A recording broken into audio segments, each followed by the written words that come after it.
नमस्कार, बहुत स्वागत है आपका। आप देख रहे हैं भाग्य चक्र और मैं हूं आपके साथ शैलेंद्र पांडे। बहुत सारे लोग अपनी कुंडली दिखा करके ये जानना चाहते हैं कि मुझे किस देवी देवता की उपासना करनी चाहिए। मामला बिल्कुल इसके उलट होता है। जिस तरह का ग्रह आपकी कुंडली में प्रभावशाली होता है, उस देवी देवता के स्वरूप की तरफ आपका झुकाव ज्यादा होता है और उसके स्वरूप की पूजा आप करते हैं।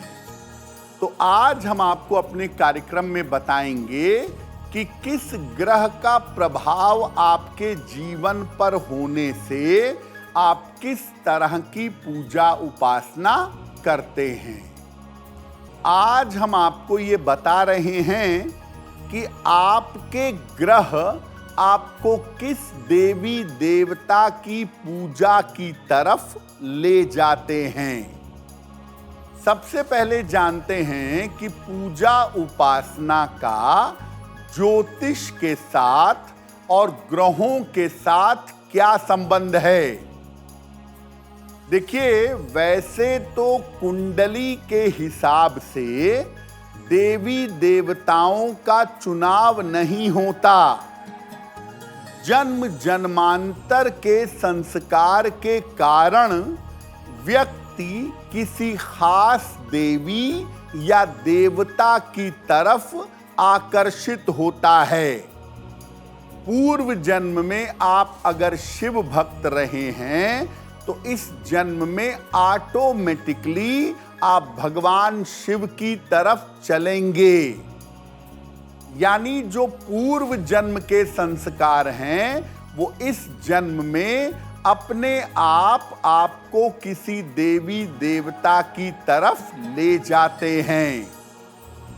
कुंडली का जो प्रधान ग्रह है वो बताता है कि आप किस तरह के देवी देवता के स्वरूप की तरफ जाएंगे और आपकी उपासना का पूजा करने का तरीका क्या होगा। कभी कभी ऐसा भी होता है कि व्यक्ति अपने कुंडली के कमजोर ग्रह को मजबूत करने के लिए किसी विशेष देवी देवता की पूजा करता है। लेकिन मोटे तौर पे आप ये जानिए कि आप कुंडली देखकर ये जान सकते हैं कि व्यक्ति का झुकाव किस देवी देवता की तरफ होगा। लेकिन आप ये नहीं कह सकते कि तुम्हें अपनी कुंडली के हिसाब से इस देवता की पूजा करनी चाहिए, क्योंकि व्यक्ति जिस स्वरूप की तरफ आकर्षित होगा उसी स्वरूप की पूजा उपासना करेगा। सबसे पहले बात करते हैं सूर्य की। अगर आपकी कुंडली में सूर्य का प्रभाव ज्यादा है तो किस तरह के देवी देवता की आप पूजा करेंगे। अगर कुंडली में सूर्य का प्रभाव ज्यादा है तो व्यक्ति सूर्य की तरफ ही जाता है। और ऐसे लोग जिनका सूर्य प्रबल हो, ये सूर्य देव या हनुमान जी की पूजा करते हैं और ऐसा करने से इनके जीवन में ऊर्जा बनी रहती है। अगर आपकी कुंडली में सर्वाधिक प्रभाव हो चंद्रमा का तो आप किसकी पूजा करेंगे। चंद्रमा का प्रभाव व्यक्ति को विभिन्न देवी देवताओं की पूजा करवाता है। ऐसे लोग स्थिरता से किसी एक स्वरूप की पूजा नहीं करते। लेकिन जिनका चंद्रमा प्रभावशाली होता है, आप देखेंगे कि उनका ज्यादातर झुकाव व्रत और उपवास की तरफ होता है। सारे व्रत और उपवास रखने का प्रयास करते हैं। बाकी ग्रहों और पूजा पर भी चर्चा करेंगे, लेकिन आपको बता दें कि कार्यक्रम में आगे हम बताएंगे आपके जन्म की तारीख के अनुसार आज का दिन कैसा जाने वाला है और आज के दिन का शुभ समय क्या है, उसमें कौन सा उपाय किया जाएगा। अब जान लेते हैं कर्क, सिंह और कन्या राशि का दैनिक राशिफल। अब ये जानते हैं कि अगर आपकी कुंडली में सबसे ज्यादा प्रभाव मंगल का हो, तो मंगल का प्रभाव होने से आप किस देवी देवता की उपासना करेंगे। अगर कुंडली में मंगल का प्रभाव ज्यादा है तो व्यक्ति को देवी की, मां दुर्गा की या हनुमान जी की पूजा करनी चाहिए और वो करता है। मंगल का प्रभाव होने से व्यक्ति शक्ति प्राप्त करने की पूजा करता है, देवी या हनुमान जी की तरफ जाता है। और मंगल का प्रभाव कुंडली में हो तो ऐसे लोग लंबे लंबे अनुष्ठान में लगे रहते हैं, बहुत सारे यज्ञ, हवन और अनुष्ठान करते हैं। मंगल प्रबल होता है जिनका, उनको तिलक लगाने का विशेष शौक होता है, तिलक अवश्य लगाते हैं, बाकी कोई काम करें या ना करें। अगर आपकी कुंडली में सर्वाधिक प्रभाव बुध का हो तो आप किसकी पूजा कर सकेंगे या किसकी तरफ आपका आकर्षण होगा। अगर कुंडली में बुध का प्रभाव ज्यादा हो तो व्यक्ति को भगवान विष्णु या उनके अवतारों की पूजा ये बुध करवाता है। बुध की प्रधानता अगर कुंडली में होगी, आप अपने आप भगवान विष्णु, भगवान राम, भगवान कृष्ण इनकी पूजा करेंगे। और ऐसे लोग जब पूजा करते हैं तो पूजा में नृत्य, कीर्तन, संगीत, भजन इसको ज्यादा शामिल करते हैं। और जब कुंडली में बुध की प्रधानता होती है तो ऐसे लोग तमाम पूजा स्थानों में जाकर दर्शन भी करते हैं और ऐसा करना उनको बहुत अच्छा लगता है।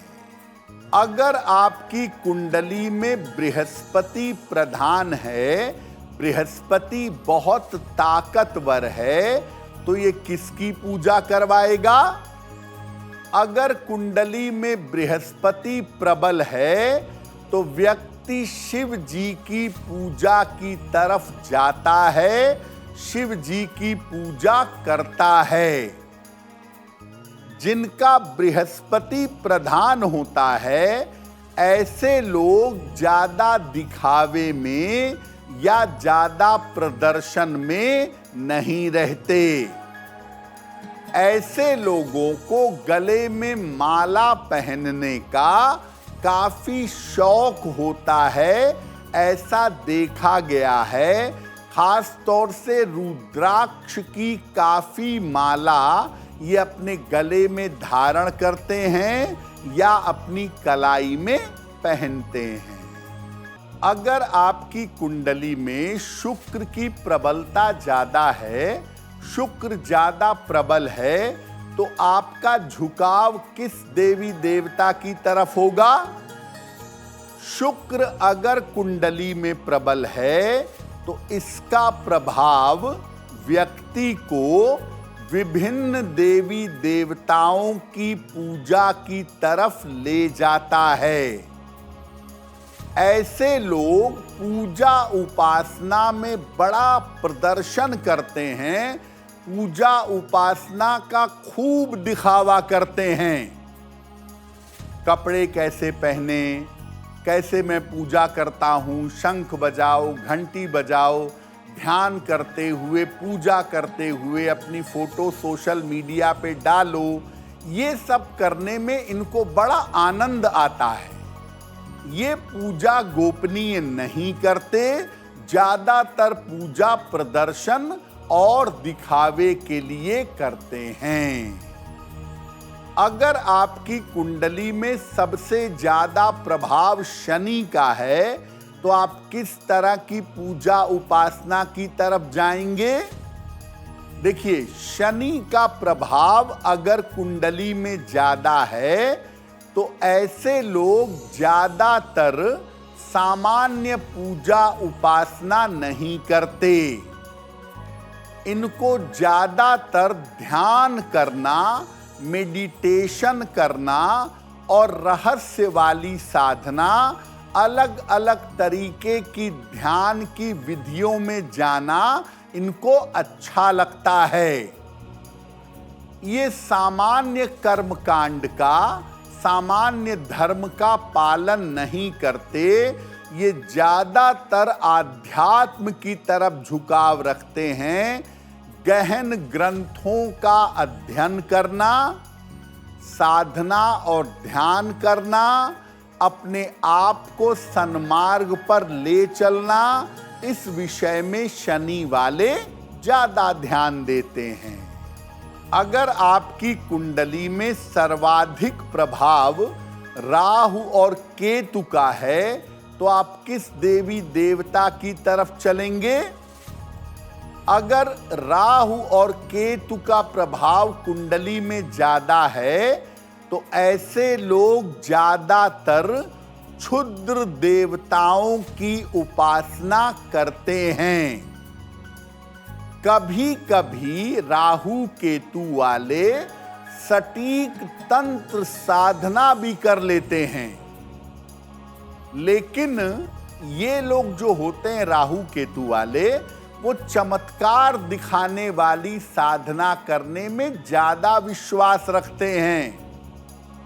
ये लोग विभिन्न धर्म स्थानों की यात्रा करते हैं। पवित्र नदियों में स्नान करने का सुंदर अवसर भी इनको मिलता है।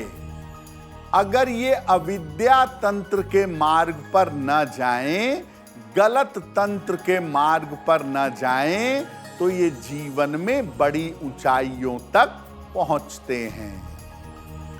वक्त हो गया है ऐसा क्यों का। ऐसा क्यों में हम आपके मन और जीवन से जुड़ी हुई तमाम जिज्ञासाओं का समाधान करने का प्रयास करते हैं।